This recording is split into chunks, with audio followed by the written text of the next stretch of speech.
Good morning, everyone.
Okay.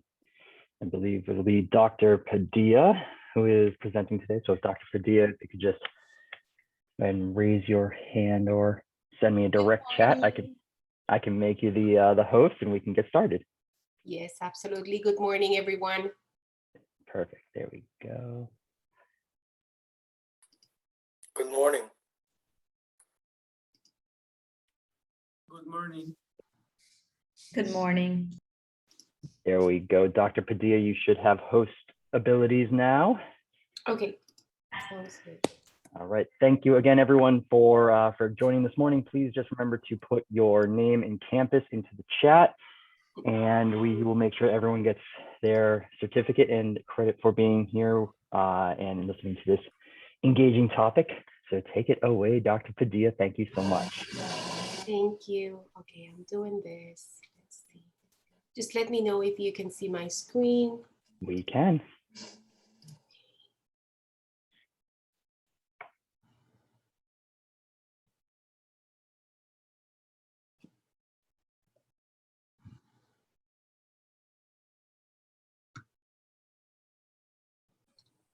Hold on one moment.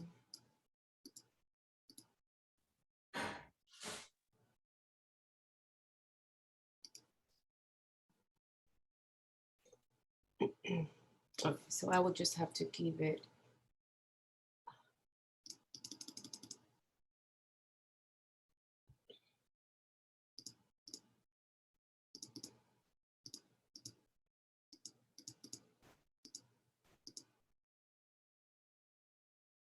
My apologies, it's just taking me to the middle of the presentation. I don't know why.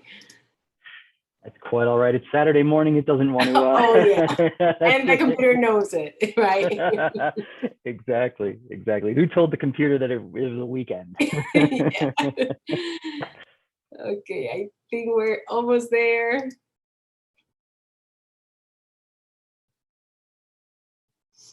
All right. So good morning, everyone. It's so nice for me to be here. My name is Jacqueline Padilla. I work at Ana G. Mendez. I've been working with domestic violence as well for 25 years already. It's something that I feel very passionate about. And now that I'm in the academia, for me, it's like being at home. Working in Puerto Rico with the Women's Advocate Office for more than 14 years was a great opportunity for me to get a glance of what victim survivors go through and be part of the process of being proactive and try to find strategies to prevent and better response. This is something that we should all be engaged with. So pretty much that's kind of the perspective that I'm going to be giving to the topic, and mostly maybe talk a little bit about how everyone can engage from their respective field, because it's definitely something that we can do. I want to say that maybe like 10 years ago, I had the opportunity of visiting every campus in Puerto Rico, being an advocate at the agency. And it was an amazing experience to just spend time with some of you. Maybe we have worked together before, so I just feel like I'm at home. So I want everyone to just feel comfortable If you need to ask me any questions, if you need to just ask me or bring or share some comments or perspective, you're more than welcome. I do ask everyone to just respect each other's opinion. Sometimes it could be a little bit of a kind of a raw topic and hard to digest at the same time. So I try to make it as soothing as possible. So please, I just invite everyone to just enjoy the process. If for whatever reason you feel like you're triggered, and this is something that becomes a little bit painful to hear, please take care of yourself. You can just breathe in and just take a walk or something. But at the end of the day, what I want you is for everyone to take care of themselves. I've been working with Ana G. Menders for the last 2 years. I want to say maybe almost 3. But now I am in a full capacity over there as a full-time, and I'm the coordinator for the social work program, the bachelor program. So again, I'm very excited and happy to be here. Okay, all right. So I wanted to share with you, first of all, the program of social work is actually have coordinated at this event or activity. We're collecting some important items for the homelessness. We're working with an organization in the community and we want to give back. So if you're in the Orlando area, please just visit one of the buildings and just take some of this stuff that we all know that the homeless community really needs it. So if you have any questions about this, you can actually call us at the campus and we will be more than happy to guide you through the process. But let's come together and make this Christmas something special for somebody that might need it the most. All right. So for today, we're going to be covering a little bit of these objectives. We're going to be defining some important concepts. For me, it's very important to start doing that so we can get a little bit on perspective with the topic. We're also going to be talking and describing and pretty much just doing a brainstorming about the different dynamics of abuse and strategies of power and control that are used in intimate partner violence. We're also going to be reflecting of the effects of intimate partner violence, how it affects everyone. It's something that is very individual.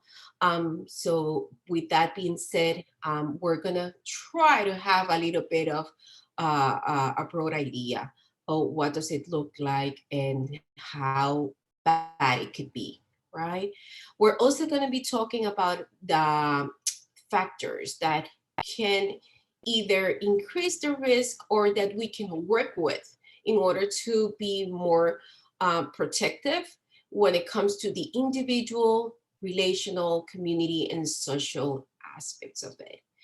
We're going to be mentioning a little bit of strangulation. That is a whole different world itself, but I thought it will be a good idea to bring it, and we can start conversations about that, because it happens more than we can and want to believe. And sometimes it's something that we're not even aware of the impact that it has and how often we have people around us dealing with that type of situation. And then, of course, we're going to talk a little bit about the importance of collaboration, which I'm going to be pretty much touching base with since we start going deeper into the conversation. But again, at the end of the day, what we want is to just make this webinar the starting conversation so we can be proactive and we can come together as a community, not only to provide and give to our student, but to ourselves and that community itself.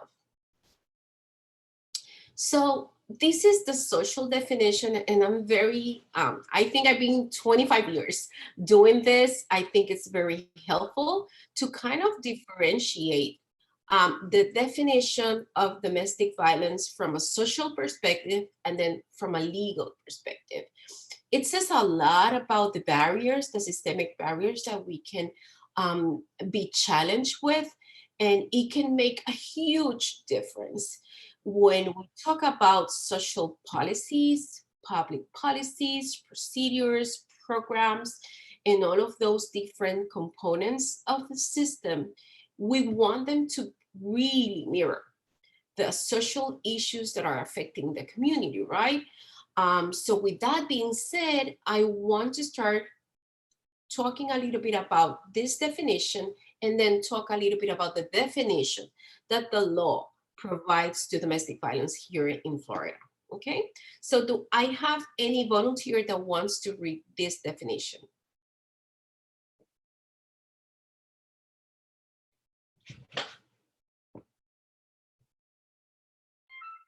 Yes, I'll volunteer, David Landis. Okay, go ahead, David. Domestic violence, social definition. Pattern of abusive, I'm sorry, let me turn my phone off. I apologize. Okay.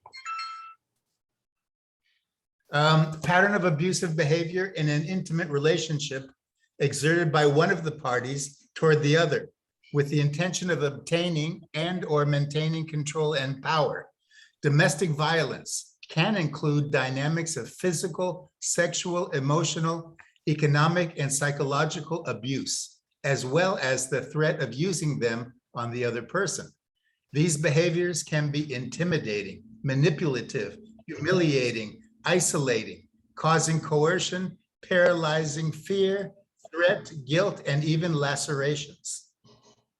Very good. So what are the aspects that you can identify from that definition? I pretty much put them in bold because I think it's important to talk about them. What do you see there? And this is a general question, right? Abuse behavior, The type of abuse, very good. There's different dynamics, right? And we're gonna go into that, very good. What else? control and power also.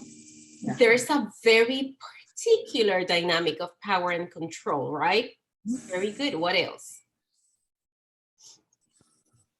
There are different types of violence. It can be physical, sexual. It's not only the physical one we know, but it's Yes. times. Anything that can keep control and power can be defined as a violence. Very good. Very good. We often believe that abuse is these specific behaviors, right? And we kind of lose track of so many other ways, right? And I'm gonna touch base with that because it can also look very different depending of the community that we're talking about. And then there's this other important word here in this definition. Can you guys identify that? This is Dr. Saldana. I Hello. just wanted to mention, yes, that there are different types of abuse and dynamics, but all of them can produce the same effects. Yes, yes. The only difference that we're going to be looking at is kind of like the level, right, of damage, right? So they all have an impact of survivors. Thank you for bringing that. And there's this other thing in this definition. I don't know if anybody else was able to see that, but it's the word pattern. And I always like to bring this up because sometimes as a society, we sometimes believe this just happened from one day to the other, right? Even survivors believe things were okay and suddenly out of nowhere, we're leaving this situation, right? The reality is that there's a pattern behind. The difference is that these patterns sometimes can be so passive that you're not even aware of them. And the reason behind that, it's because we're living a very violent society, right? Our society, like we just have to go in the car, right? To the grocery store, somebody's gonna be violent to us. Either the way they cut through the traffic or the way they press the horn or something like that. People are violent. And I don't want to believe that we have got used to it, but we just try to survive. And sometimes we just normalize things, right? So when it comes to domestic violence, we are also dealing with a pattern of behavior. And then of course, with time, and it's very individual, the way that these happen, it goes or it increase in severity and frequency. I'm very into the theory of Leonard Walker, which is the cycle of violence. And I know everyone have heard of that one way or the other. And pretty much what she says is like, you know what, in domestic violence, you're gonna have moments where everything is gonna be okay. Abuser is gonna be very charming. He or she is gonna try to apologize. They're gonna try to make it work. And then you're gonna be back again into these other dynamics of abuse. But at the end of the day, what I want to highlight is that is a pattern. And what happens when we have a pattern? We just have to put a stop to it, right? And for that, we don't only need survivors to make that decision. We need a whole system to be there, proactive, providing resources, and pretty much that's what we're going to be discussing today, how everyone can contribute to that. Okay, so let's look into the legal definition. And this is the legal definition in Florida. I want to highlight that because it's not Puerto Rico's, which I'm in love with the act, the 54 law. I think it's very comprehensive. So when I moved to Florida 6 years ago, for me, it was a slap in the face that there's some huge differences between one and the others, even though that we work with the same funds or grants, right? So do I have a volunteer that wants to read this definition? Jackie, before you read, could you please tell me the difference between emotional and psychological abuse? Yes, we're gonna be talking a little bit about that. Emotional, it's making you feel bad. I make you feel bad about what I'm saying and in regards of whatever it is that I'm talking about. But the psychological one has a deeper effect. Pretty much when we talk about the traumatic impact of it, to the point where it can change the perspective that you have of yourself, the way that you cope with stuff, and the damage is even harder to heal from. So that's kind of the difference between one and the other. Of course, the impact that abuse has on people, it might be very different. And we're also going to talk about those factors, right? There's some risk factors and then there's some protective factors. The more protective factors, the better chances we have that these type of adverse situations doesn't affect us that much. Does that make sense? So emotional, it's more in the surface, and I'm not minimizing emotional abuse, but psychological abuse goes very much deeper. And I have seen thousands of cases, and I can tell you as a professional in this field and as a survivor myself, when you look into psychological games, psychological abuse, the impact is insane. And sometimes even you have rituals of abuse. It's very bad. Okay.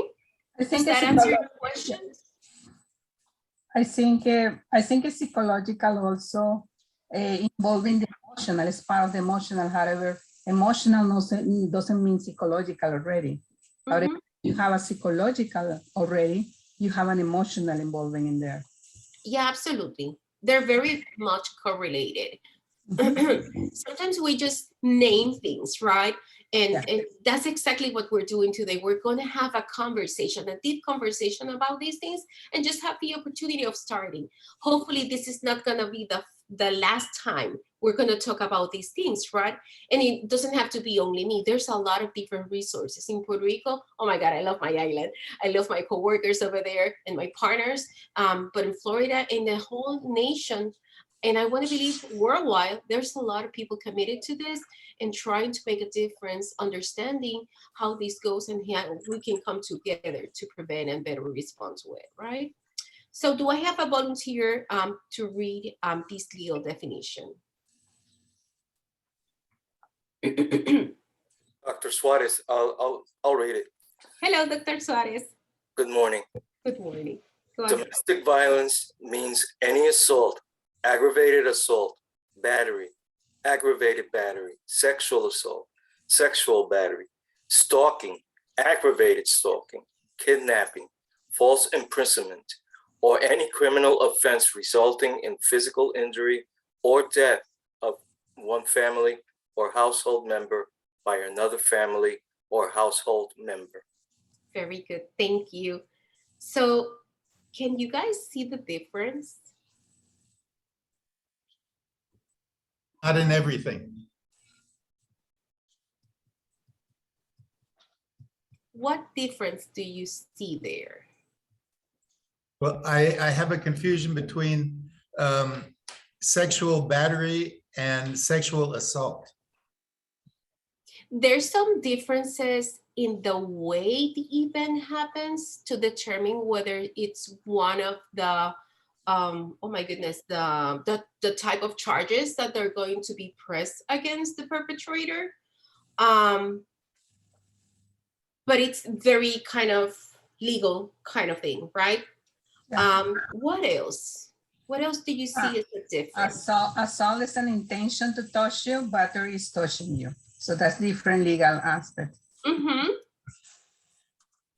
What else? What else do you see different from the social to the legal definition? Hello, can you hear me? Yes, we can hear you now. Well, legally, in order for it to be established that there was some sort of bad doing, there has to be some physical evidence or injury.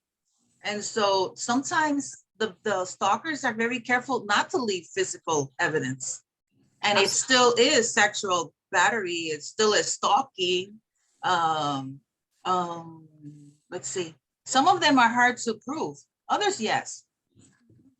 Very good, Professor. Thank you for bringing that up, because we see a lot of physical here in this definition, right? We don't see Yeah. any emotional component. And I mean, it's not hard to understand that you can physically assault me and there's always going to be an emotional component there, right? And then when we go back to that theory that I was mentioning at the cycle of violence, it usually starts with minor incidents or events, right? And it's sad when the survivor identify a situation and they approach the criminal justice system to prevent the situation from keep happening, but they are not believed. Or at the end of the day, they're dismissed because there's no physical incident. And then again, I'm talking about the legal definition here in Florida, which is super different from the one that we have in Puerto Rico. Does that make sense? So in order to understand what this means is that when you look into both definitions, there's like this huge gap between one and the other, right? So how do we prevent from a criminal and civil perspective something that is not even recognized? Does that make sense to everyone? So of course, that is a call for everyone to be part of changing policies, right? And trying to make it better. So just like Professor was mentioning, it's very hard sometimes to have evidence and to prove that this actually happened. Sometimes it's very hard to even deal with the traumatic effects of abuse and then have recollection of all the events and all of the different components of the incident. And then of course, having to prove yourself and having to convince everyone that it's at the courthouse, because then again, even though that we're talking about the same funds, the infrastructure of the whole process can be very different from county to county, as well as from state to state. Okay, so it's very different. Okay. So, Dr. Saldana here. So that means also that where you live also has an impact in the rights and the services and, if I live in Puerto Rico, there will be some laws that will protect me, depending of the state, of the county. That will also affect the perspectives and discussions on abuse. Absolutely. And thank you for bringing that question, because again, I worked with Puerto Rico for a long time. That's my home, right? That's home. And you can see some differences in the perspective opinion and maybe the implementation of processes and the law itself. But it's the same law. It's the same rule. Here, it's different the way that it's set by county. From the way things are organized in the courthouse, from the role of the advocate in the process itself. And that makes a huge difference. So you see that there, the way that it impacts services. Puerto Rico, I don't know at this point how that is now, right? But we had for a long time specialized units on the law enforcement for domestic violence itself, right? The same thing with a specialized courthouse. For example, where I live, there's nothing like that, right? It's starting to move toward that. And then again, just like you mentioned, Professor Saldaña, it makes a huge difference in the service, in how do you address and the different challenges that you have to see in advance, and you can actually work those things with survivors so they're ready to go out there and do their part. So it's hard. So if this is the law, it's very important to make clear, and I'm not gonna go deeper into the legal aspect of it, but the injunction process is the same, okay? So if I am identifying that there's a pattern of abuse, that my abuser is very strategic in the way he does things, and it's sometimes even hard for me to explain it, because there's a lot of emotional, psychological games around it, there's a huge chance I'm not gonna get an injunction. Which is different in Puerto Rico, because in Puerto Rico, I'm not saying that it's a perfect system. There's not such a thing as that. But at the end of the day, you have that preventive strategy there. And then if you look into the definition, the other aspect that you see here is the fact that we're talking here about family, household member. So if I have a roommate, she's a friend of mine, and we live under the same roof, I can actually go for domestic violence if something happens and I don't have any intimate relationship with her. Does that make sense? So when we talk about the law in Puerto Rico, it's for intimate partner violence itself. Here, it's more broad. And of course, being so broad brings other issues into the table as well as challenges. Okay. Do we have any questions around that? Yeah, this is Dr. Calcador, and good morning to everyone. Jackie, I'm wondering, stereotypes are going to be covered in this conversation, because I understand the stereotypes is going to be something which is a significant way, and in this conversation, I mean, this topic, it's not the same culture when we talk about Puerto Rico. The measurement is different here. Even though in South Florida, for example, stereotypes, and we have legislators, we have lawmakers, and we need to approach that kind of things, because they make the law, but they're not immune to this kind of things like stereotypes. Absolutely. Thank you for bringing that up. And then again, the other important conversation to have here, this is a topic when it comes to public policies. You never stop. It's like cleaning the house. You never finish cleaning the house, right? There's always something that you have to do. When it comes to public policy, we're dealing with social issues that are changing constantly. And one of the things that sometimes I'm a little bit afraid of, what's going to be the aftermath of COVID, right? There's a lot of problem and social issues that are cooking right now, right? They're developing right now, and we're not even aware of them. Human trafficking is going in a very different direction with COVID, because COVID brought other challenges and then other opportunities for those that commit crimes.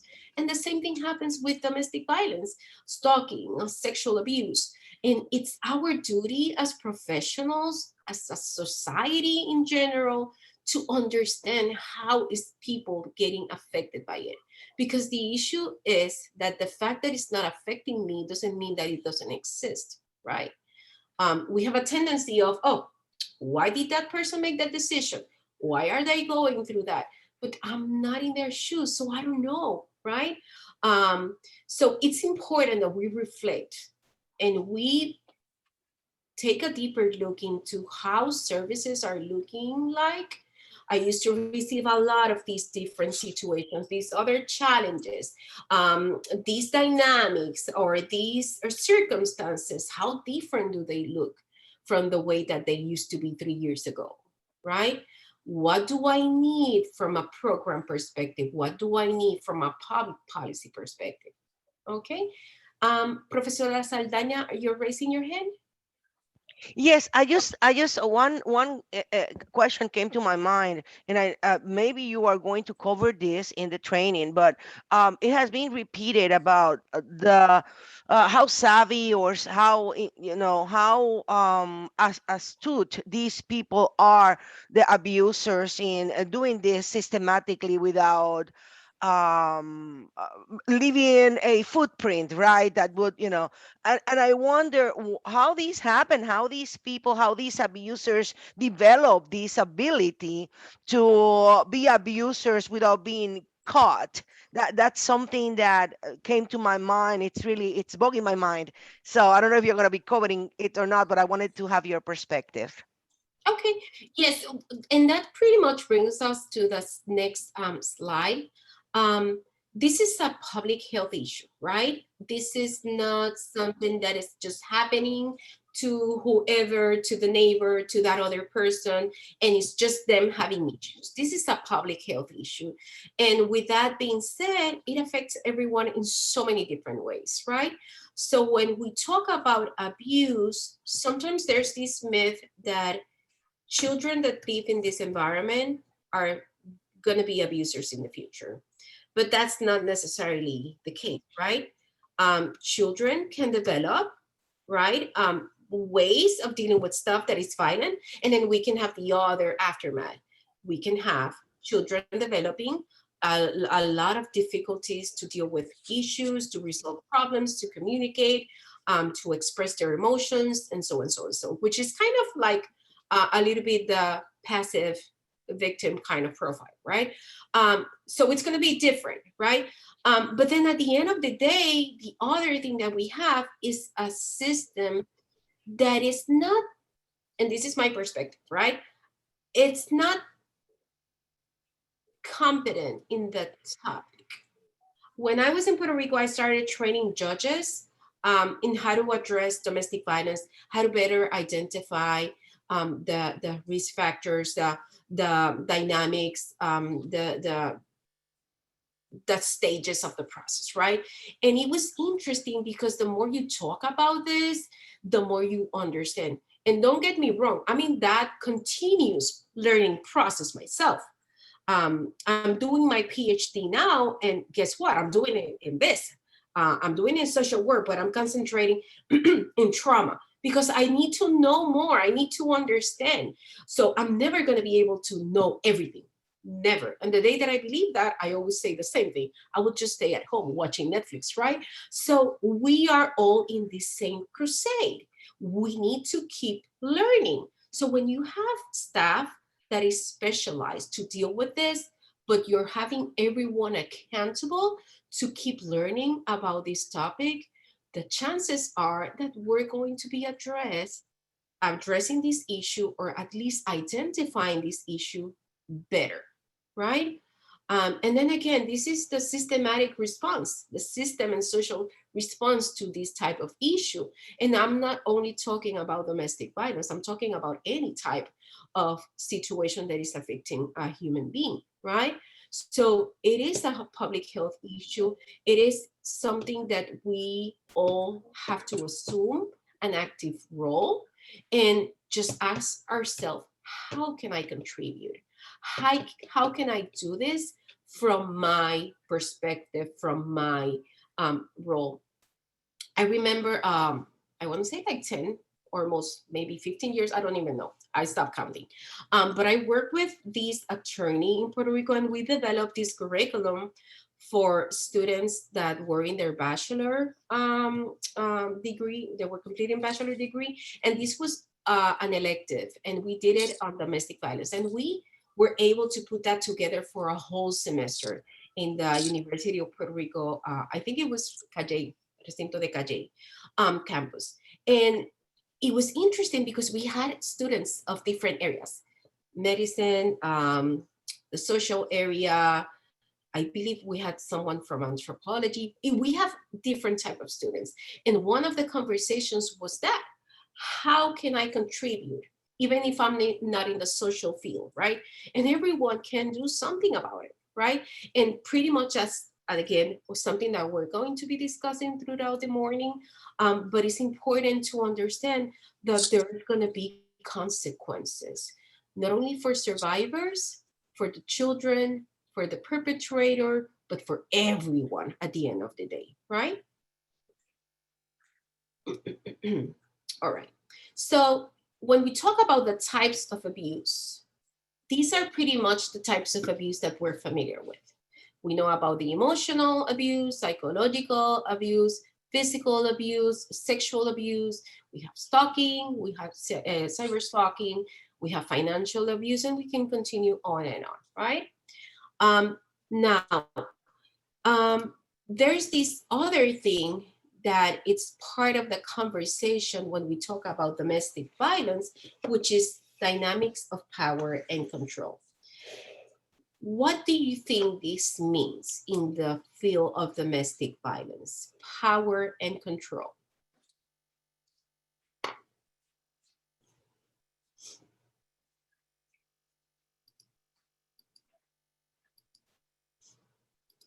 Dynamics of power and control.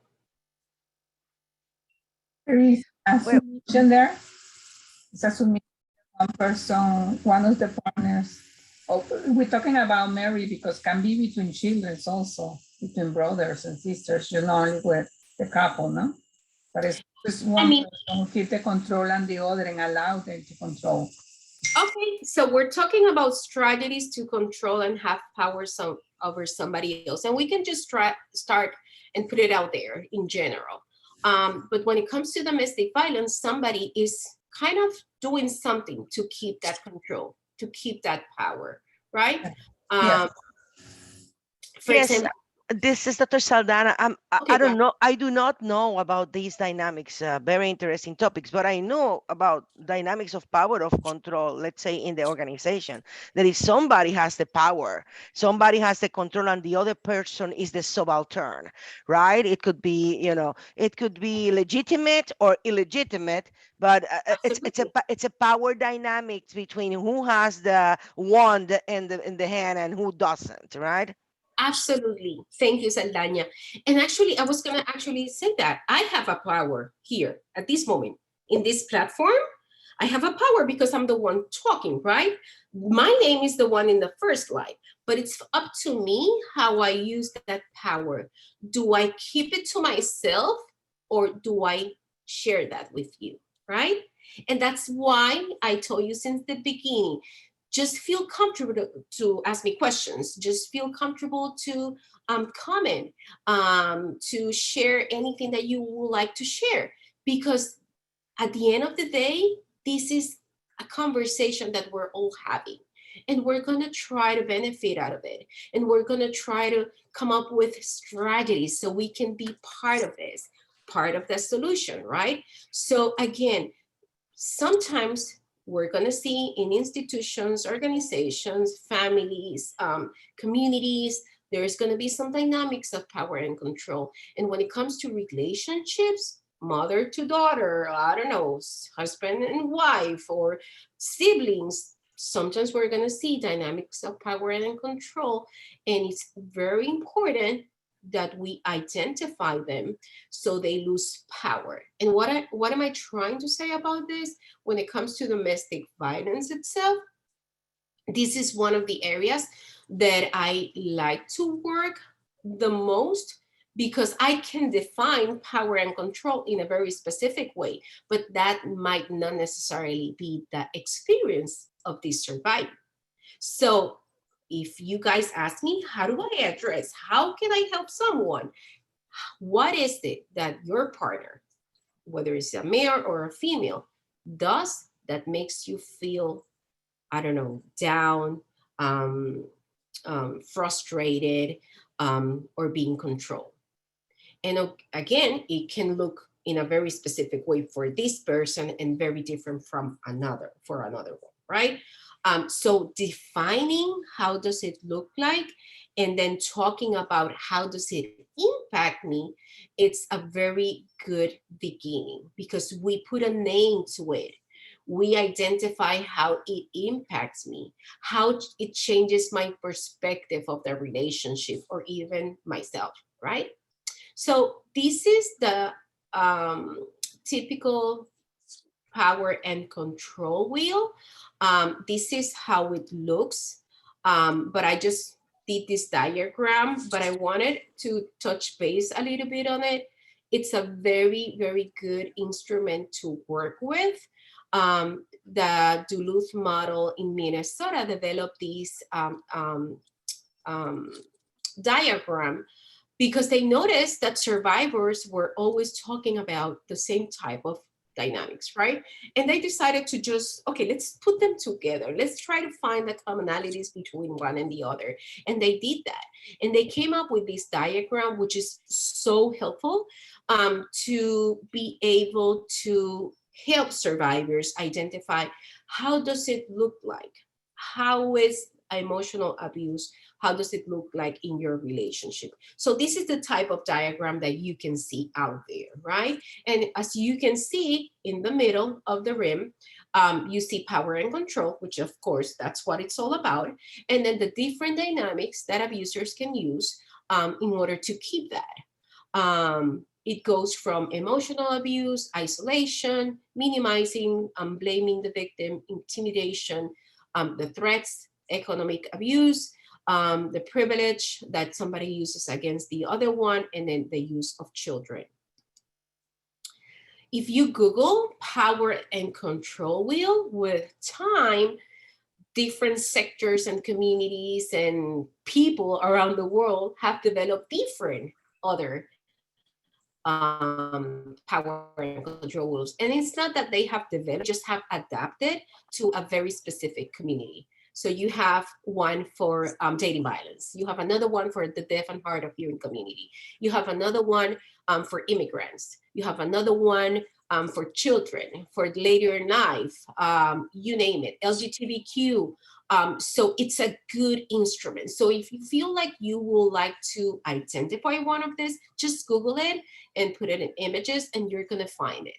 And they're very useful. Again, this is not about, okay, let's do a checklist and just check which one happens to you. But it's more about having a conversation. Threat, it's somebody saying that they're gonna do something if you don't do something else, or they're gonna harm you with in whatever way. Are you feeling threat in any way? What does it say? What does she says? What does she do, right? That makes you feel threat. And then you're allowing the opportunity to that other person to identify how does it happen to them, okay? All right, so let's try to have a very general conversation about dynamics of abuse. I'm gonna give you one example, and I want you to guys think about 3 different examples of that dynamic abuse. And then what we can do is you can share. If somebody else mentioned the one that you had, you can just go ahead and go for another one that haven't been mentioned at that point. All right, intimidation. What do you feel or think could be 3 examples of intimidating someone.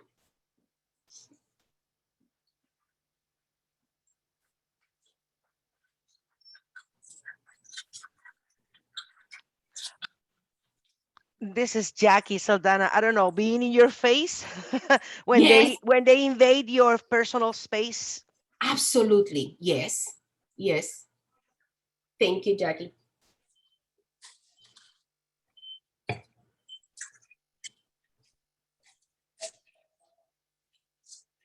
What other example of intimidation?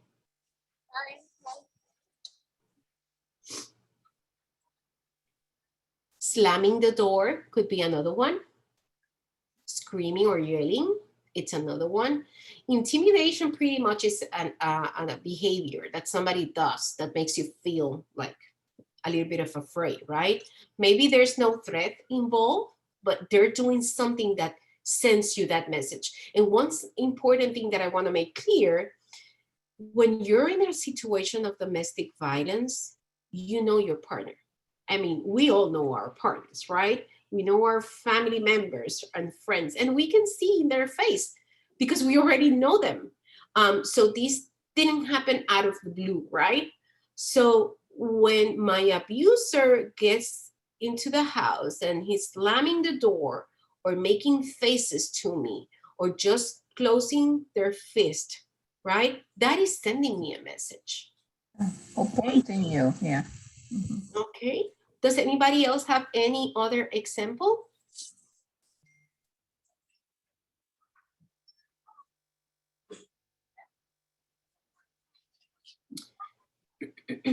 I remember this one case that happened right here in the court. This was a very, I think he was, I don't know if he was a doctor or an attorney, but whenever he was gonna hit his wife, he would take his ring off, right? And when they were at the courthouse and she was testifying, he just took his ring and put it on the table, and that was more than enough to intimidate her. Okay, that's another example. So it's sending a message that, of course, has that impact. And this is not about her or him allowing to get afraid by it. No, this is intentional, and it didn't happen out of nowhere. It's been a pattern, right? And it's keep getting bad and bad and worse, right? To the point where it's going to have its effect. Okay. What about isolation? What examples can you identify for isolation? When a spouse or a partner, this is Dr. Suarez, a spouse or partner does not allow you to have friends other than the ones that they approve of. That's isolating, and keeping you away from family or friends. Yes, absolutely. Thank you, Dr. Suarez. Does anybody else have any other examples?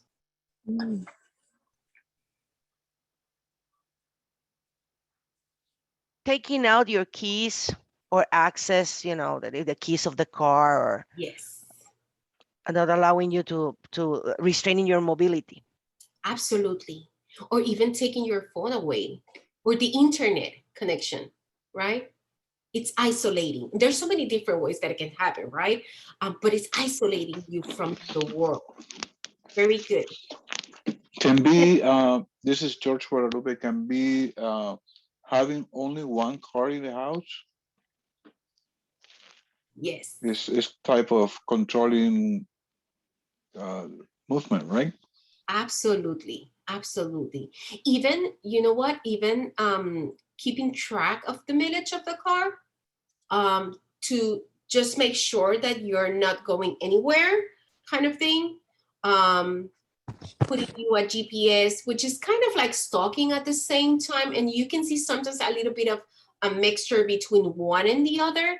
But I put a GPS, I let you know about it. So don't even think about leaving the area. Those kind of things. Anybody else? Marga Bolivar.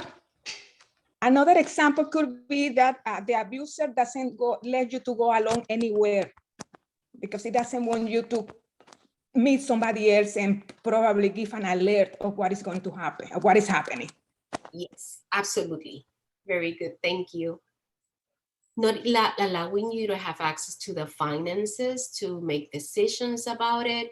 And you can see a little bit of the financial abuse with isolation as well, making you ask for money, right? Those kind of things. Very good. Can anybody think about anything else?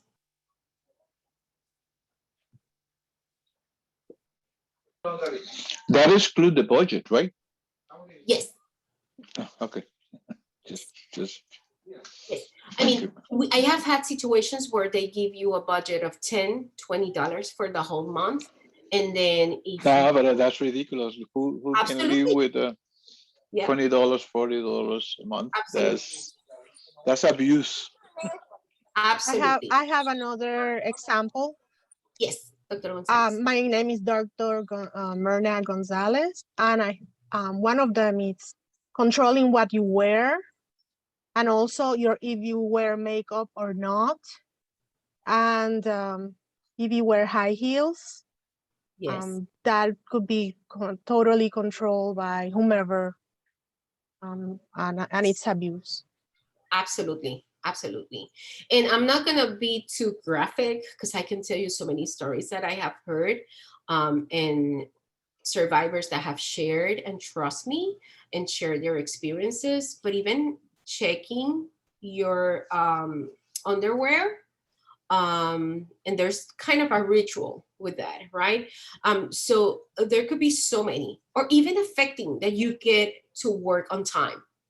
Right? I create this drama, or I can't find stuff, but I want you to lose your job. Affecting that, or even just, I had a case one time that he will just park in front of the office the whole day, stalking and just making sure she wouldn't go anywhere. And it's a way of isolating her, right? In this case, it was a she, okay? What about abuse of power?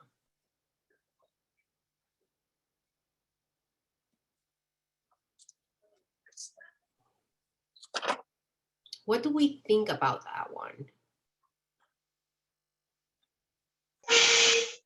Decision making is only one way? Yes, absolutely.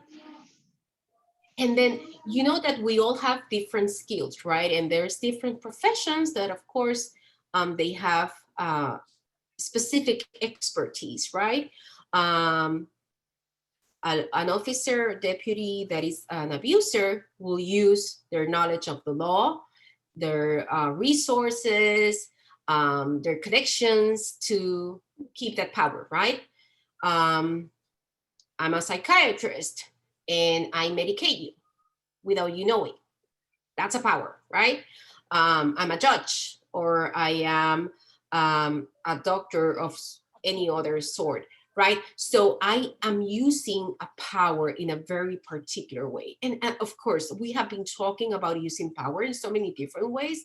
I don't want to take that away, but in this specific area, I'm using this power for something. You leave me, I take you, I take the children away from you, those kind of things. So I'm using that, that specific thing that I have to keep that power. Verbal abuse, I mean, we all are familiar with it. And verbal abuse is not only cursing or insulting you. It could be so many different ways, right? And we're going to be talking about that in a moment. Stalking, pretty much we have to mention that. Stalking, the hard thing about stalking is that, I don't want to say the whole time, but most of the time, the victim doesn't know she's being stalked, right? And that applies for anything else, for any type of relationship, whether it's from somebody that we don't know, or it's somebody that I have a relationship with. But somebody's following you. Somebody is either intercepting your phone or using this other mechanism to make phones out of your phone, pretending that you're having conversations with that person, the use of GPS, and then of course, it goes along with cyber stalking. There are so many different elements from technology that they are created to help us. And sadly, they're being used in a very negative way. And that itself, it's a whole different world, right? Because it's sometimes so hard to prove it. So that's scary, and it's important that we're aware of it. And then we have the threats and the use of children. The using the children doesn't necessarily mean that I'm putting the children against my partner, but it could also use them to send messages to the other party, to put them against the other parent, to give them a lot of gifts and be, I don't know, not have a boundaries or rules at home, to make you look bad, to make fun of the other parent, and those kind of things. So it can go in many different ways. So what happens when we're talking about underserved, unserved, or inadequately served community? Are you guys familiar with those different topics or concepts? What about if we're talking about the deaf and hard of hearing community? How does that look like, right? So I could be isolated just the way that we mentioned, but in this case, now my abuser is taking the batteries off my hearing aid.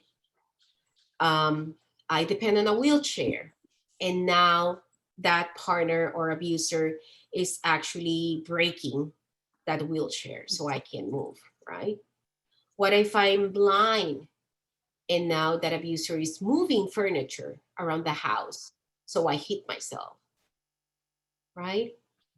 I'm LGBTQ, from the LGBTQ community, and now I've been threatened to tell everyone that I haven't come out, and they are threatening me to tell somebody else, right?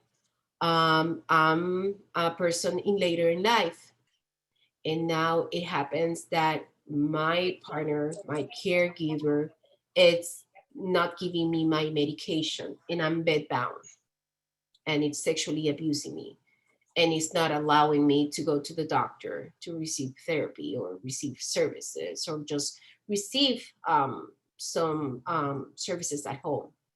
So if, as you can see, depending on the type of community, these dynamics can be very different.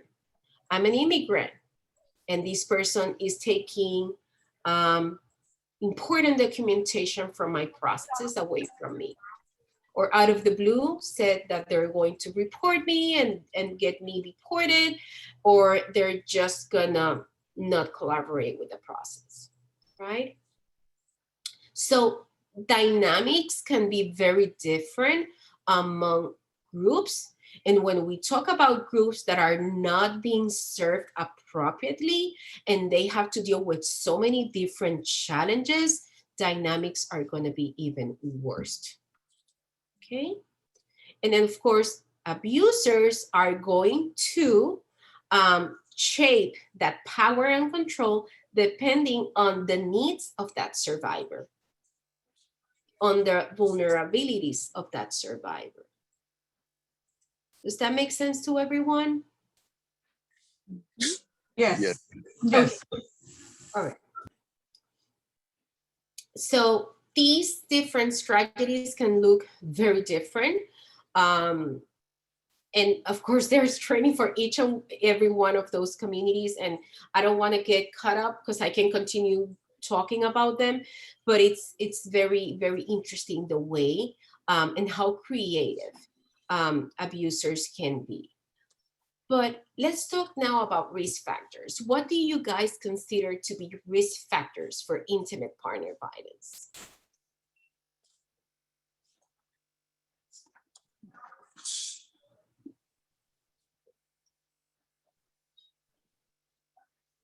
Would it be being submissive? Okay. Type of personality kind of thing? Yes. Okay. Low self-esteem. Low self-esteem. What else?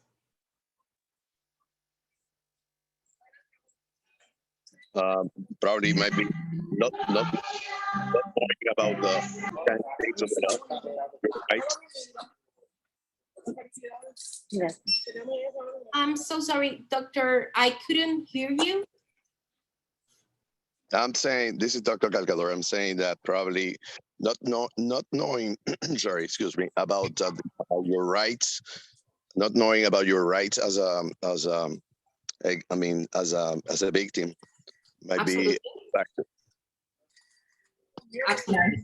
Financial situation, economical situation also, Financial situation. Very good. educational level. Okay, very good. What else? Can you guys think about that? This is George. Is family parenting factor Okay. that person come from an abusive parents. Okay. All right. So they have an abusive upbringing, right? Okay. Very good. Yeah, that other person get used to see abusing behavior in their parents.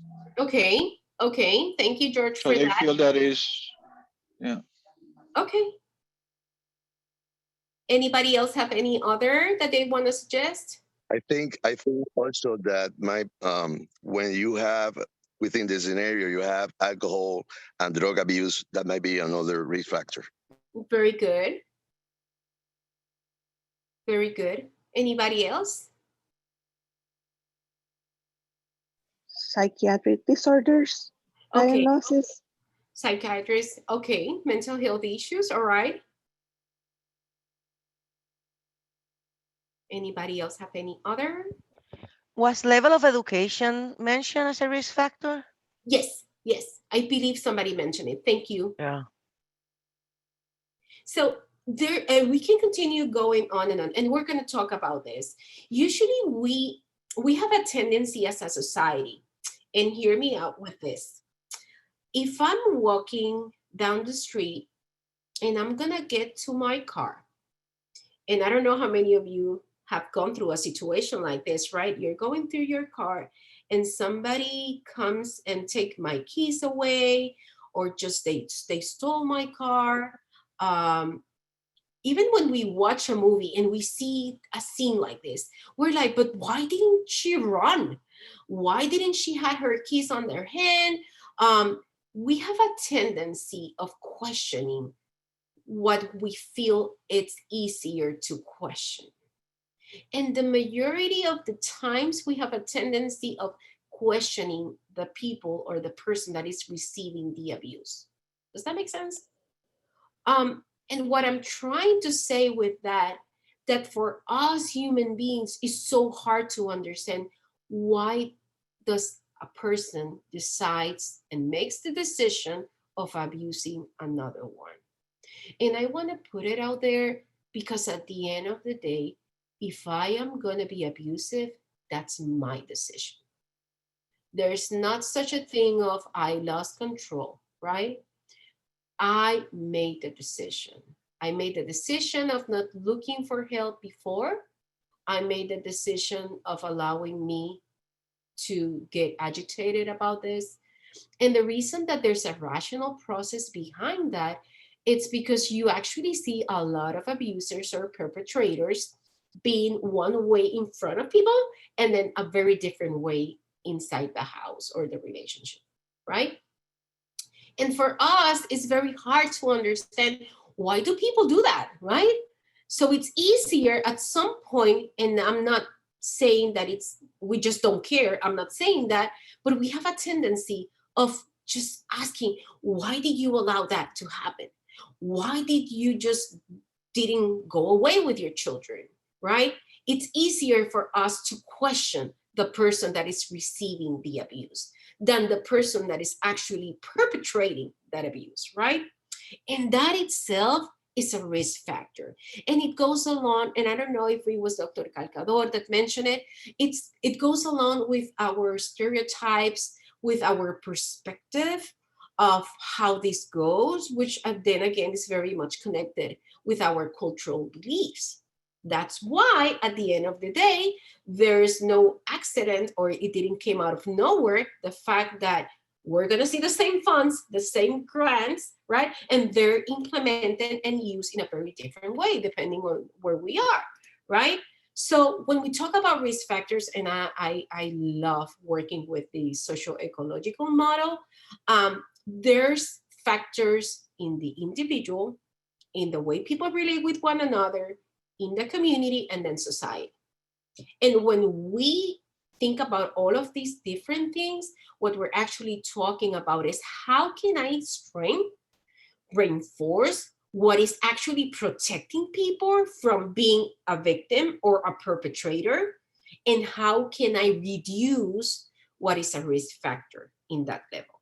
And it goes on and on with every one of those levels, right? And that's actually what we're going to talk about now.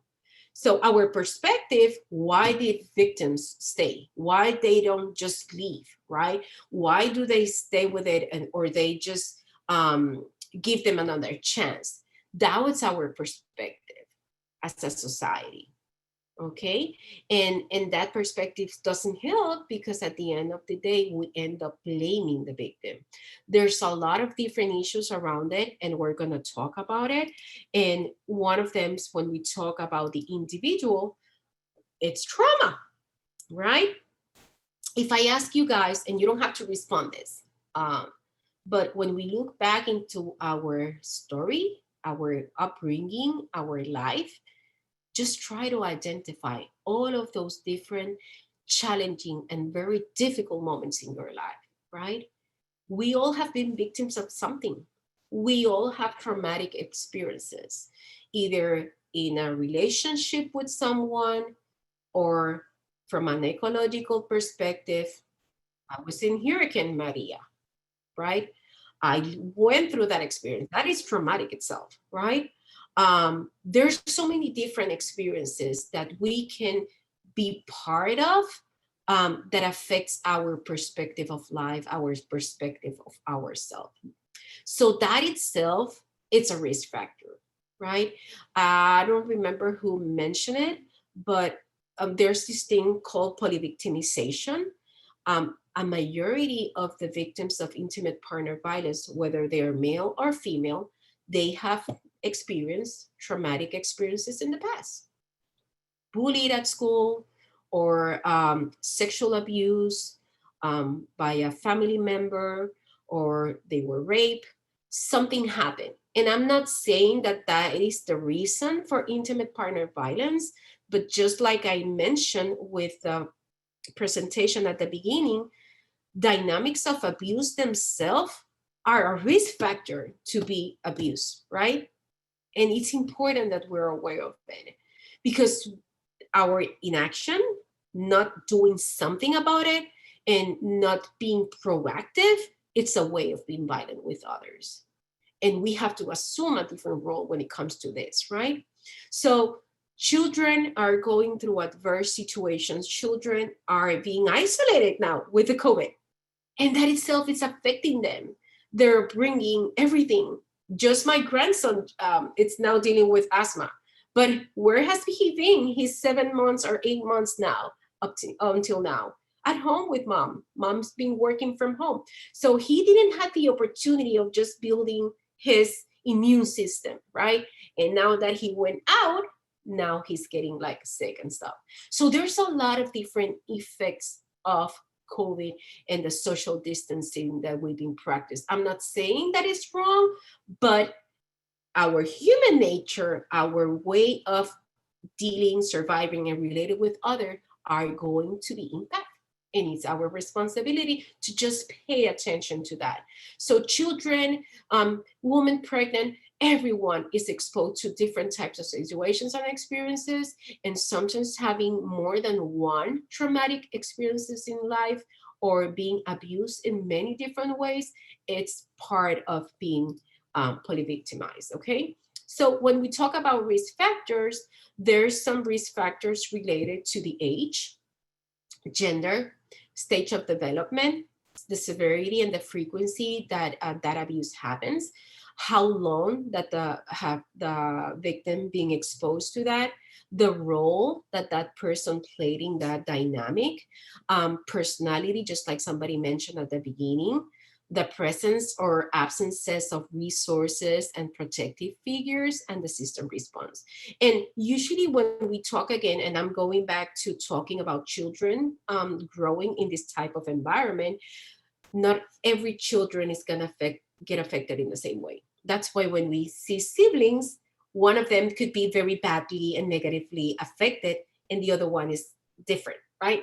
And there's a lot of the different issues that could be involved. So when we talk about age, the minor the child, the greater the damage, right? That can impact. Sometimes they don't have, of course, they don't have the maturity enough to understand what's going on and don't feel like they're the ones causing that situation, especially when children are brought up into the circumstances or the drama. They may develop feeling guilty, sense of responsibility of what happened, or even just feeling that they were not able to stop the incident from happening, right? Or just feeling that they provoke the situation.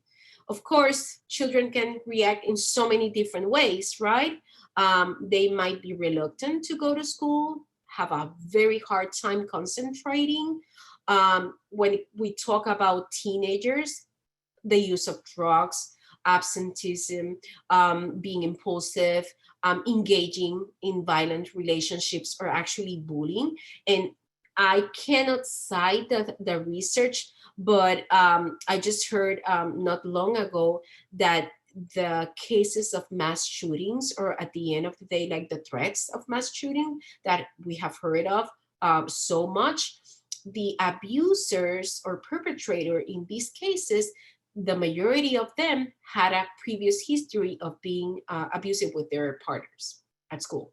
So it's not a surprise, right? They're using violence as a way of dealing with stuff, right? Behavioral issues, history of abuse, normalizing the violence. And then, of course, when we talk about abusers themselves, poor academic You performance. just left the house. I'm so sorry? Okay. High-risk behaviors like use of violence, poor social skills, low self-esteem, like you mentioned at the beginning, lack of the ability to manage anger, and of course, coping with drugs. Again, when it comes to the stage of development, that could be another huge aspect of it, because we know that there's certain important aspect that the child should be going through as part of their healthy development. So depending on the stage that they're exposed to abuse, that could also affect them. And these conversation about how children are affected by it, I at some point work with survivors that have cases with DCF. And it's hard when you see a system that doesn't understand the magnitude of abuse, not only for the children, but also for the mothers or fathers, depending on who is the protective figure.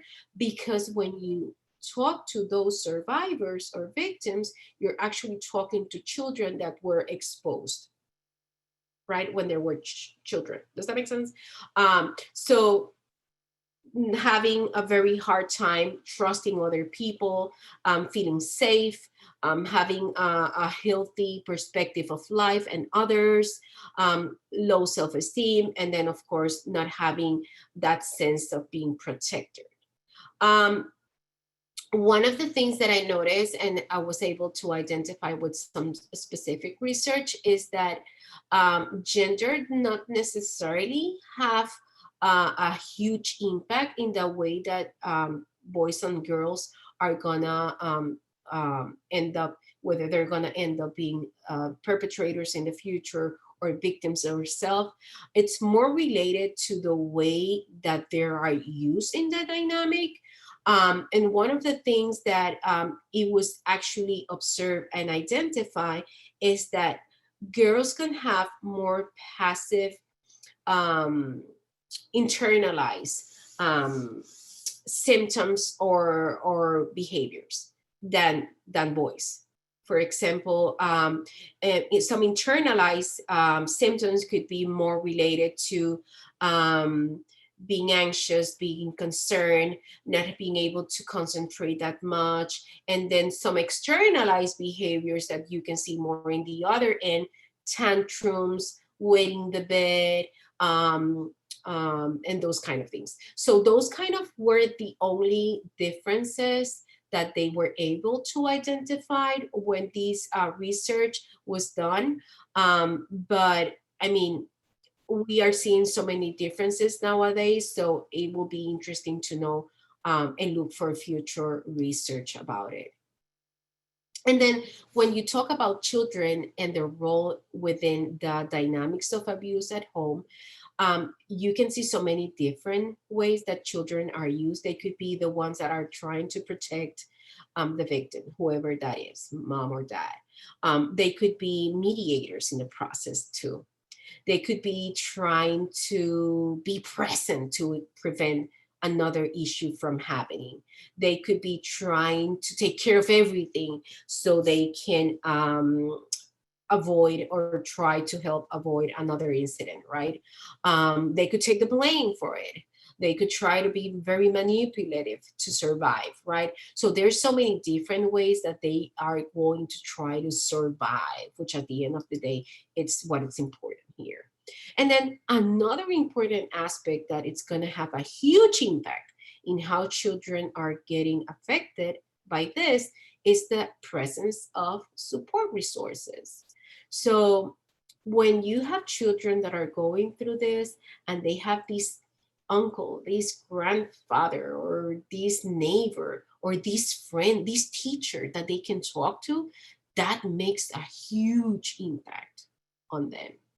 And that goes back to the importance of having programs at school. I am not here to say that school have to assume a responsibility for the welfare, the entire welfare of children, but it's unfair to just leave that to the home.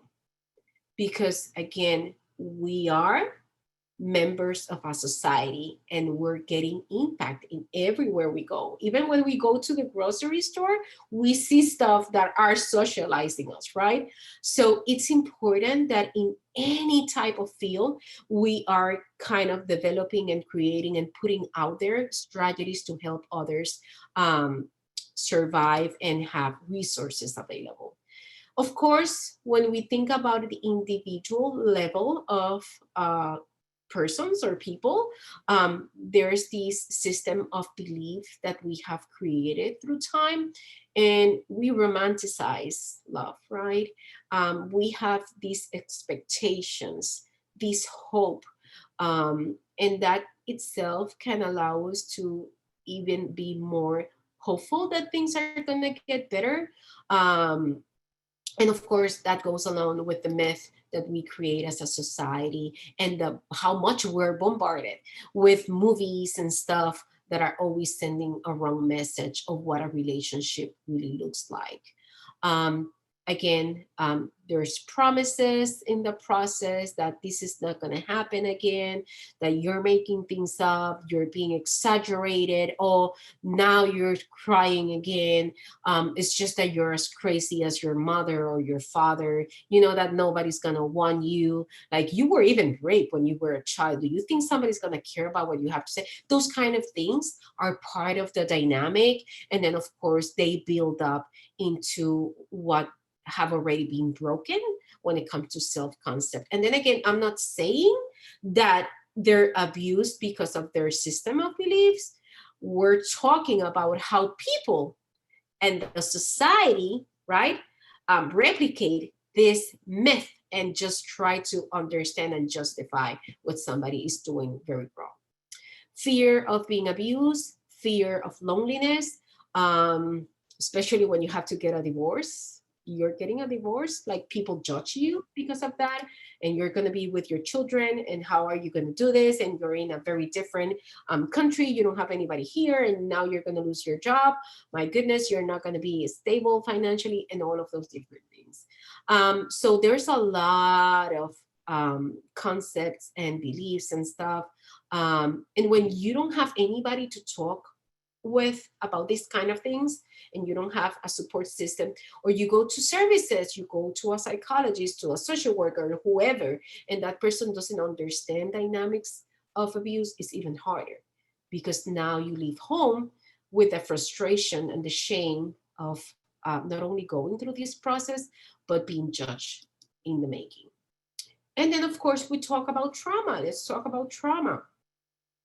Our brains are going to react in so many different ways. And then again, I just brought a little bit of everything. It's impossible that we can cover all of these things, but I'm more than available to continue having these conversations in the future because I love this topic.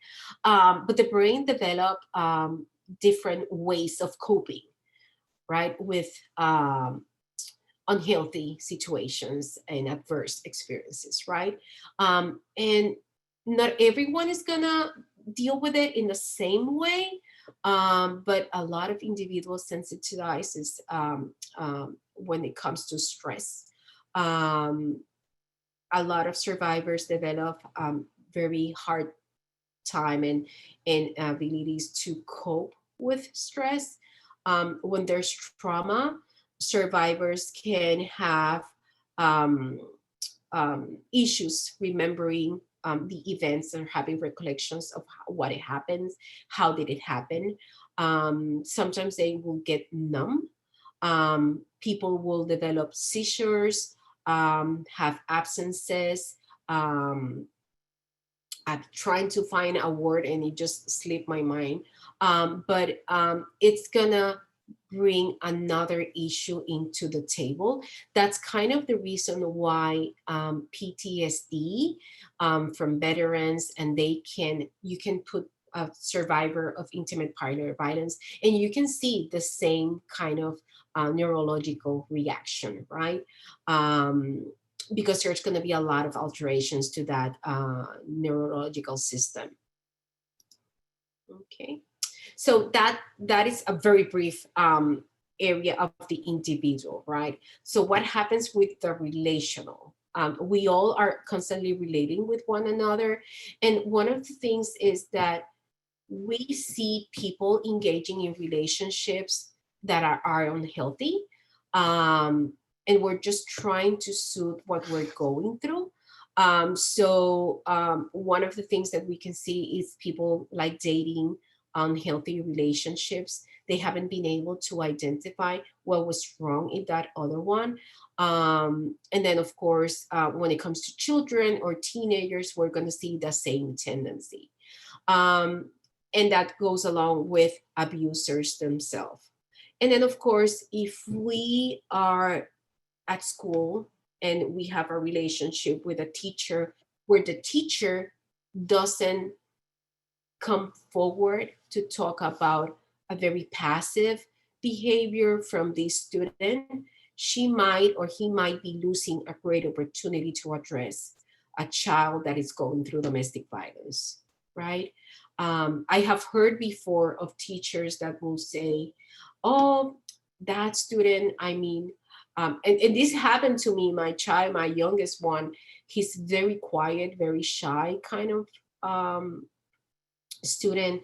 And I remember this teacher that told me oh yeah, but he's so quiet, I don't even know how the tone of voice, what his tone of voice. For me, that was so alarming because I would only think of, what if this child was abused, right? The fact that you don't hear that child that is so quiet doesn't necessarily mean that everything's okay, right? So that type of relationship with other is important. We have to care. We have to take the time to talk. Sometimes children doesn't have anybody to talk with, or even coworkers. They might be reluctant to talk about stuff, or they might be wanting to talk about issues that they're going through. So relations are very important.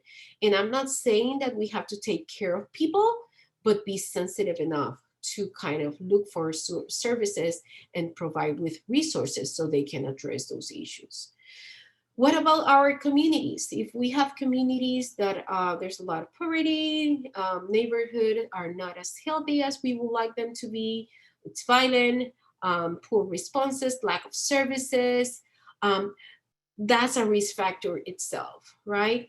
And then again, that's why when we talk about developing programs, we might want to develop something new for this community, but it's important that we know what is it that my community needs? What are those risk factors that are present? And what is it that I need to overcome them, right? So it's important that we take those in mind. And then, of course, everyone has to be engaged. We need to start having conversations at school, at universities, at different settings, because we are constantly learning about something, right? We shouldn't just leave this to that center that works with domestic violence. We just don't have to leave this to law enforcement. They have to figure that out. How can we be part of this? How can we be part of the change, right? What can I do at my workplace? Let's bring a workshop. Let's talk about this. Let's create an initiative that is being carried out by students, and they're taking the voice of preventing dating violence, for example. So again, how can we engage? And then, of course, when we look into resources that are so much needed by family, I mean, I don't have a house. I'm gonna end up being homeless. Now my children are going to be taken away from me. I don't have an education because my partner never allowed me to go to school, or he kept me pregnant, one pregnancy after the other, right? There's a lot of different dynamics that is, it's not even funny, right? And then, of course, lack of support system. Sometimes one thing that I remember I did a lot in Puerto Rico was being an expert of the court. My experience here, like, it's so hard to find something like that. And if you do, you have to pay a lot of money. So how do we take or make a difference with that, right? And I have done it, and I don't know, my experience, the 3 times I have done it here was like people were so lost, including the judge. They were not able to understand what was going on. So again, these type of resources are going to make a huge difference to advocate on behalf of survivors, or even advise and guide future conversations and planning, and how to build up and strengthen the system. Because there's a lot of lack of understanding of what domestic violence is all about. So again, when we now talk about a social perspective and a systematic perspective and approach, we need to be able to have more resources, more programs that are feeding survivors' needs. And who do you guys think knows what survivors need?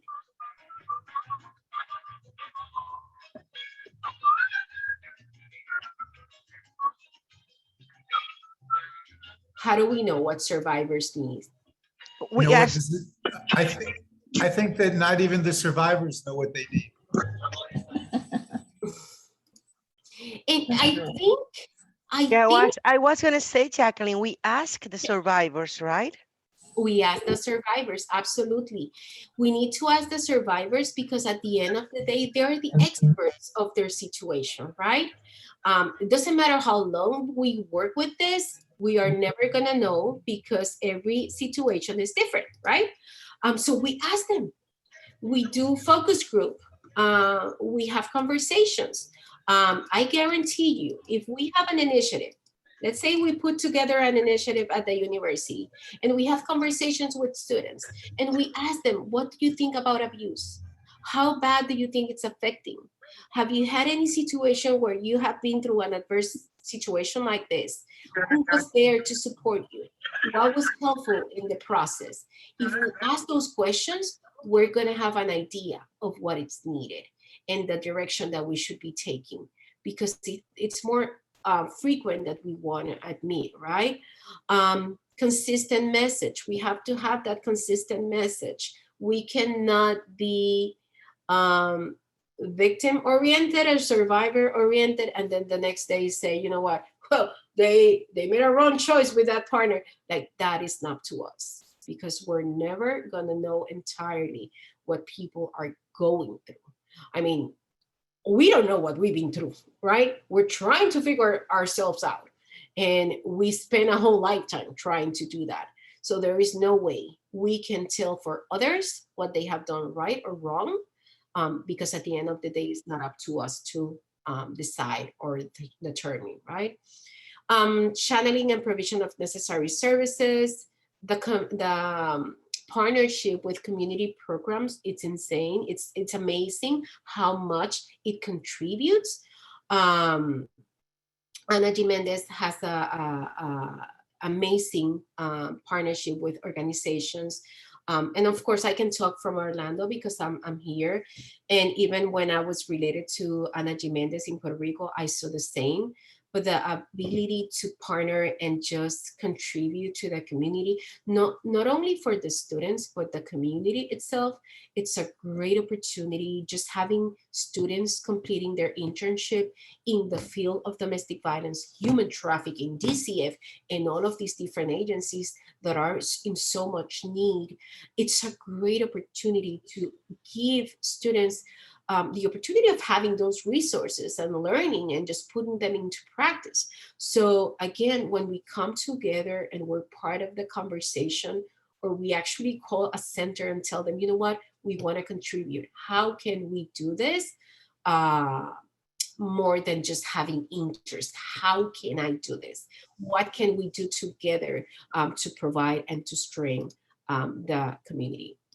And then again, when we do all of these different things together, we're going to have a different perspective of what is gender violence, what is intimate partner violence, the importance of having resource, the importance of contributing. And then of course, as an academia, we have a great opportunities to give resources to students. So when they go out there and they become professionals and they contribute and give back to society, they have a better and healthier perspective of how this go. And of course, encourage them to engage in other levels like policies and all of these other different stuff that we have mentioned. So we have to work with our biases. We have to be more assertive and responsible, including engage in research. That is a huge one. There's no way we can know what's going on if we don't engage in research. We have to engage in research. We have to understand what's going on so we can give resources to the community to better come up with ideas and strategies that are better. So yes, the reality is that we're going to see survivors with a very maybe sometimes weak self-concept, unaware of their skills and their strengths, not because they want to, but because the dynamic of abuse has been hard enough to harm that, especially when we talk about historical trauma and being abused in so many different stages of your life. People are going to change that. And I don't know how many of you have heard, oh, but now you're leaving this, but you are in this situation because you choose to. We are damaging more than the person is damaged by abuse themselves. They're going to have a very hard time having expectations and hope about their future, about their capacity to leave the relationship, of not having anybody that believes them, and just feeling hopeless. So then again, this is not victims having an issue, is how much we are an issue as a society, right? Because we're actually confirming that when we don't have services available and we don't have an accurate response. And then of course, the sense of not having control over the situation, that they're not going to be able to make it, that they are just disconnected. again, can be also something that the abuse itself causes. And then again, we have to ask ourselves, are we part of that as well? So again, it's important that we reinforce what we know as protective factors, and we reduce the risk factors that are affecting them. And there's so many different theories. The huge one that I have seen, we still have these, are so reluctant to understand the trauma behind abuse, the mental health impact that these have on victim survivors. I feel sometimes that the field is very afraid of ending up blaming the victim. But the reality is that when we look into the nature of what abuse looks like and the different dynamics abusers use, it's traumatic, it's going to have an impact, and that impact is going to put them in more risk, right? A lot of survivors dissociate, and when they're in danger, you know that we have that fight, flight, and freeze response.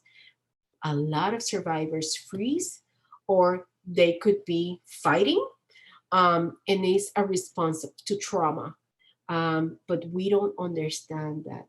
We're not there yet, right?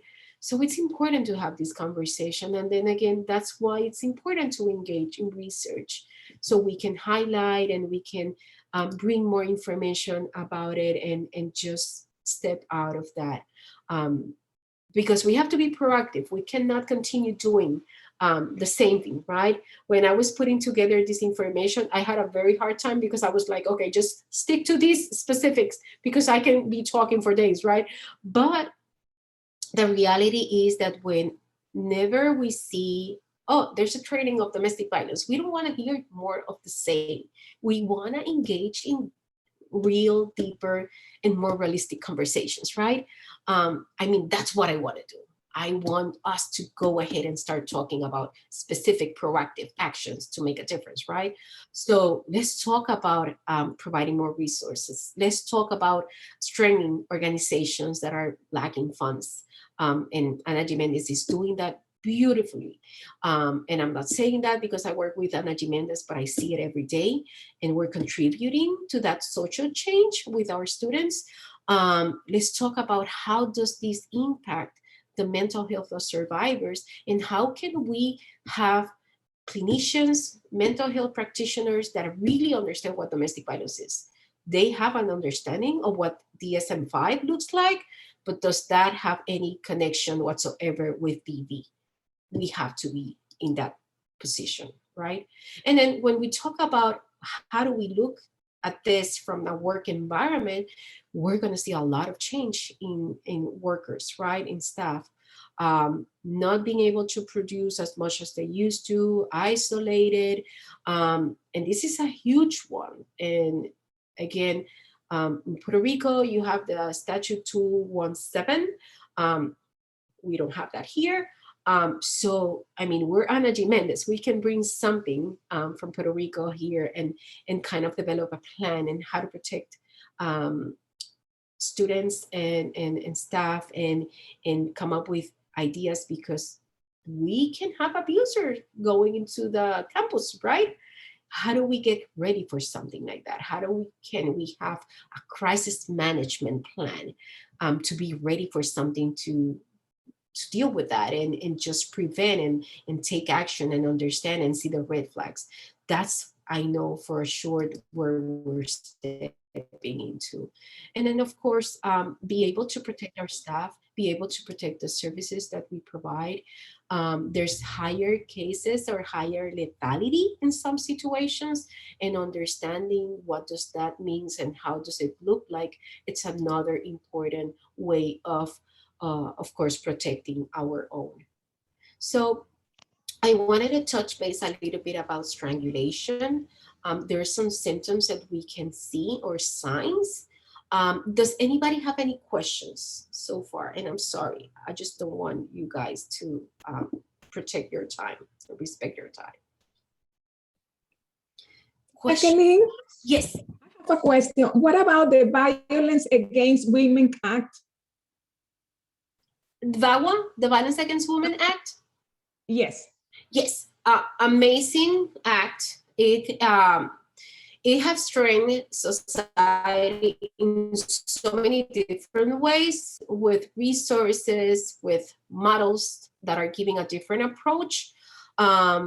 It's out there, and thank God we have been able to carry it out for so many different years. Again, even when we have that, and the different state and territories, American territories can use the funds that we get out of that. I still see a huge gap with the way that is implemented in one territory versus the other. Does that make sense? So we Yes, do have yes. the VAWA, and it gives amazing exemptions, for example, for immigrants.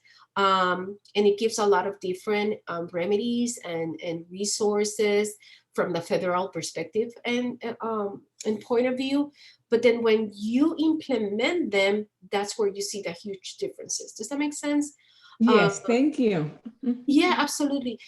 And I think, and if I look at it from the social policy perspective, how can we put in place a system, an instrumentality that makes sure that the funds and their implementation or the development of a program actually mirrors the needs of that society, that community? I think that's a huge challenge right there. Being a court advocate, I have been a court advocate, and in Puerto Rico, my experience, I was able to talk to the judge and say, you know what, judge, we missed this point, and there's this and that and that and that, and the other party will just question me. I cannot even sneeze in the courthouse here, and it's the same funding, right? So Exactly. And there is something that people have available and most of the people don't know. They don't know, but let me tell you, if you ask me, I hate going to the courthouse because I cannot talk. I cannot talk there. I just have to sit there, and I'm there, and that's it. And it's very frustrating because then again, I work in Puerto Rico for a lot of years. And don't get me wrong, I love Florida. It has nothing to do with love. But are we going to be realistic of how different it looks and how much it impacts and how much it affects those that are being victims of crime? Yes, it's a reality. Probably. It's a reality. So thank you so much. Absolutely. Thank you for the question. So again, and this is another topic, Marga, and the rest of you guys. There's a lot of issues with strangulation. This is something that we still don't talk that much about. And a lot of survivors living their lives with brain injuries, they're not even aware of. A lot of survivors are very reluctant to go to the hospital or even be screened because they're not physical kind of signs, right, or symptoms.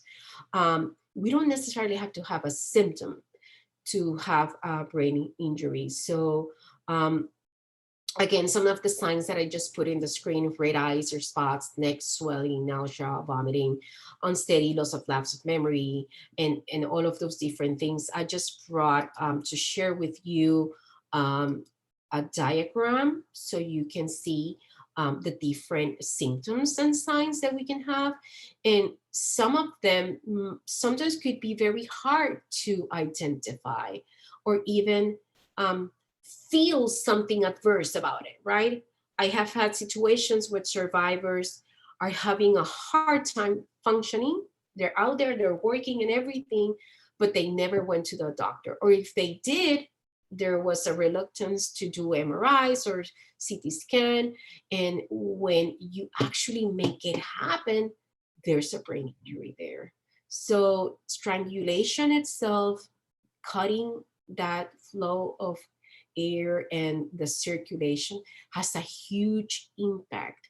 And it's insane how much it increases the risk factors for that survivor that now are dealing with health issues and having a very hard time recollecting, having issues with their memory in a daily basis, and how much abusers even use that against them. you don't even know what you're saying.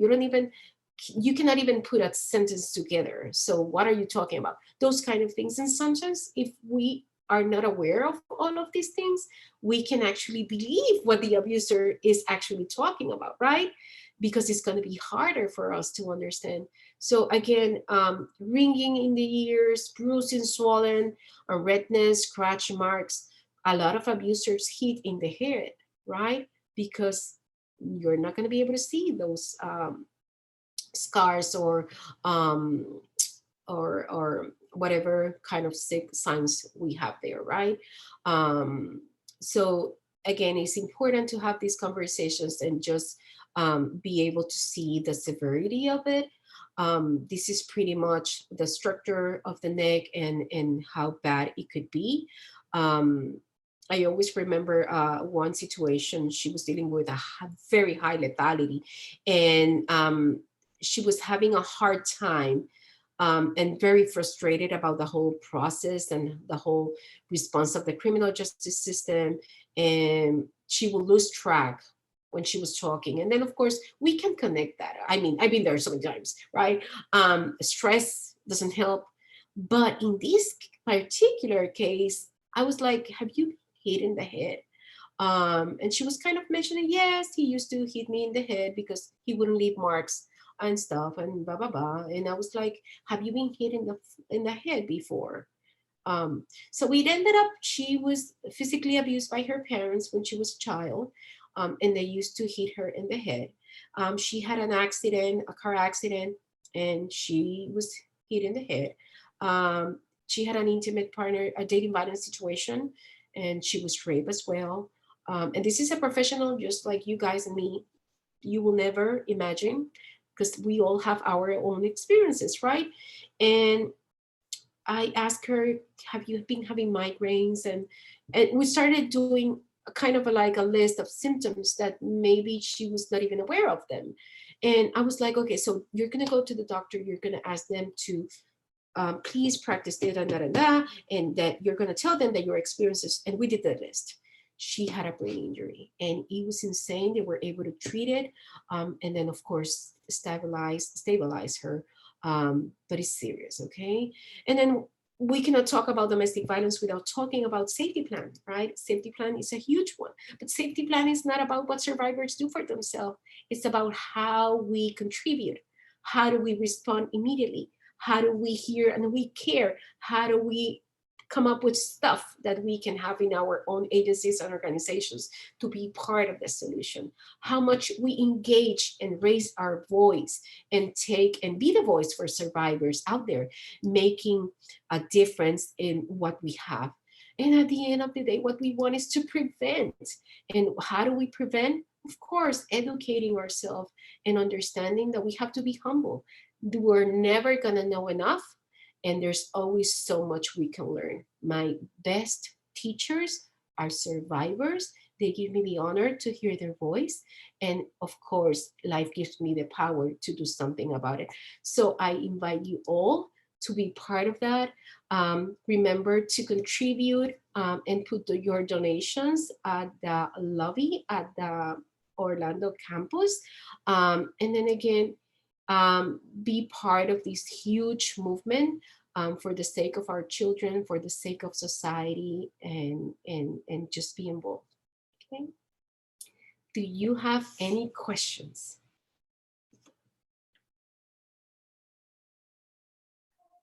This is George. Do we gonna have copy of the presentation or your presentation? Yeah, I don't mind. Thank you. I wrote in the chat the email of Lynette Caballero. So anyone that wants the presentation, you can write to Lynette Caballero and she will send the presentation to you. Thank you very much for participating in this wonderful workshop. Thank you, Professor Padilla, for sharing with us all your knowledge and your experiences. It was very, very helpful. Thank you. Thank you for the opportunity. Thank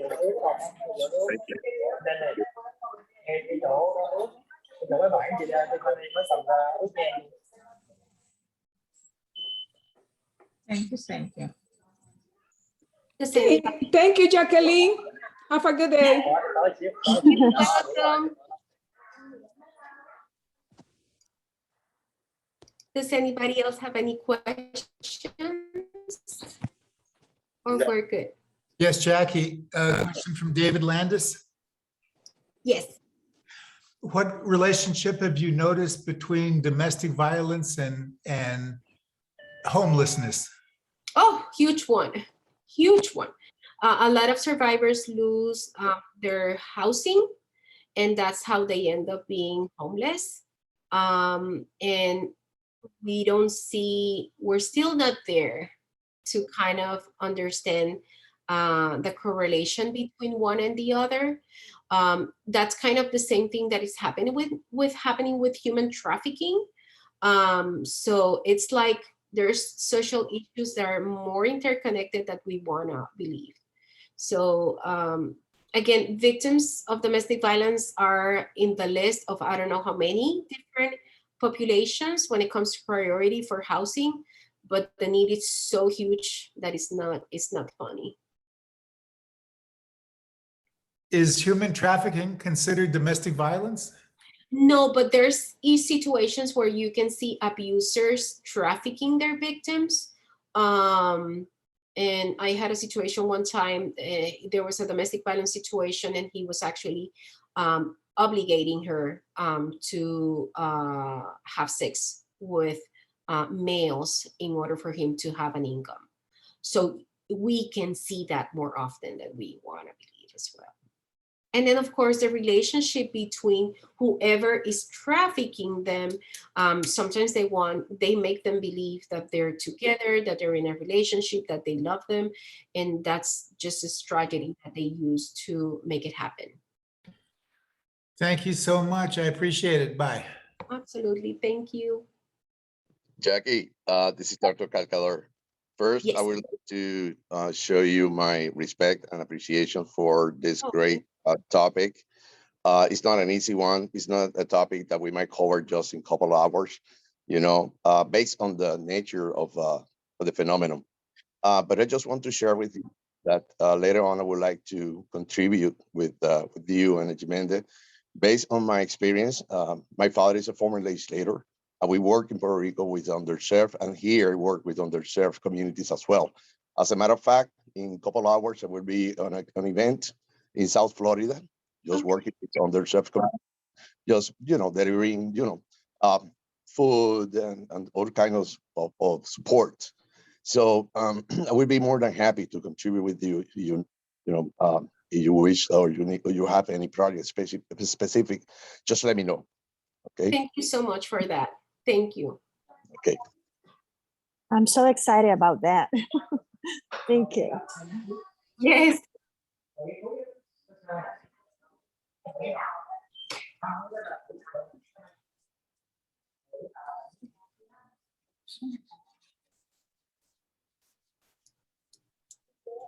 And if you guys need more information, you can definitely contact me at the Orlando campus.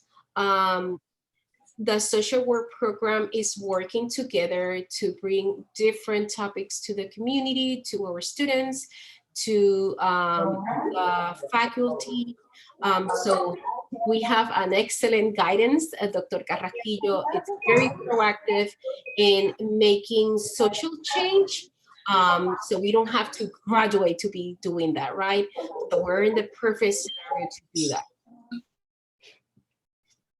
Who would be our contact in South Florida? What do you mean? In South Florida, you can contact Professor Angel Quintana. He is the full-time faculty of social work programs there. He will be Okay. very happy to work with you, and me too.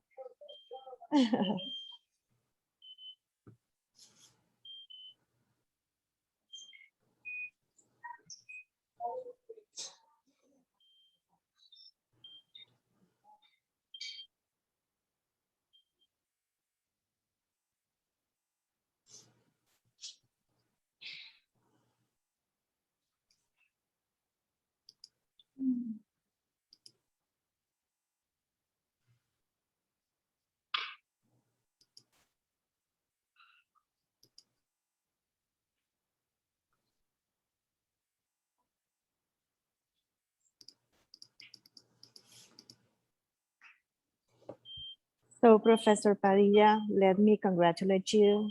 It was fantastic, fantastic. And I think that the audience are willing to have this type of workshops more frequently. Mhm. I will share this information with Lynette Caballero, and let's continue with the contributions in Absolutely. the workshops for the faculty. I appreciate your presentation was awesome. If you can send me the presentation so I can share with Lynette Caballero and she can distribute to the participants today. It was, yeah.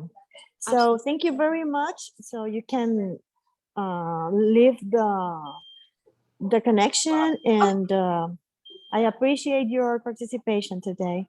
Absolutely. And then, of course, I think it's a great opportunity to invite students within Oh, their yes. classes and different activities to develop their knowledge of different concepts, to be actually practitioners Mhm. and social agent of change from the academia, and be part of building and getting stronger our institution. So That would thank you be, so much. yes, that would be awesome. And if we can give them participation so they can share their experience in their internship as well, that would be a very great experience for the faculty. Absolutely. So have a wonderful day. I started very good with your workshop. Oh, have a great day, Doctora, and everyone Okay. else. Thank you so much. Bye-bye. Bye-bye.